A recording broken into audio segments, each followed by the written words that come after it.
Ке се договорат за да се договорат. Министерката за труд и социјална политика тврди дека сепак постои можност и вработените во јавниот сектор да добијат К15 и следната година. Кога беше протестот на синдикатите минатата недела, има средба со представници во владата и начелно е договорено нивни представници работна група после новогодишните празници да седнат и да се разговара во владата за да се изнајдат заеднички решенија, односно решенија кои што ќе генерираат задоволство како пред се на работниците, затоа што свесни сме како влада дека најголемиот капитал на една држава представува човечкиот капитал. Сепак, како би се извело ова е нејасно, со оглед на тоа што Министерот за финансии веќе кажа дека во буџетот за следната година нема пари за оваа намена.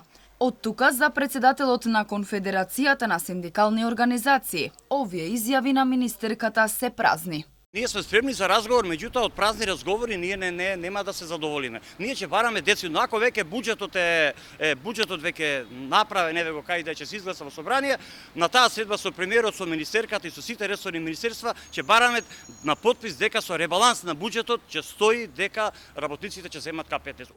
Синдикатите реагираат дека не смее да се прави дискриминација меѓу работниците. Како може регресот за годишен одмор да биде задолжителен во приватниот, но не и во јавниот сектор? То беше побарано нас како Сојуз на синдикати на Македонија да оставиме време до 20 јануари да видат сите оние работници од јавниот сектор кои не се офатени со колективниот договор од управата и не можат по тој основ да земат регрес, да се направи на анализа и флуктуација колку би биле тие работници кои не се офатени и колку би чинело тоа во средства. Затоа ние сметаме како социјални партнери треба да излеземе во пресред, ќе почекаме до 20 јануари, ќе се видиме уште сигурно со министерот кој ќе ни каже за колку работници се бари, за колку средства е потребно сето тоа. Според закон, сите вработени во приватниот сектор заклучно со 31 декември мора да добијат регрес за годишен одмор, кој оваа година изнесува околу 11.500 денари. Во јавниот сектор ова важи само за вработените кои се во синдикатот УПОС, односно оние кои работат во управата и правосудните органи.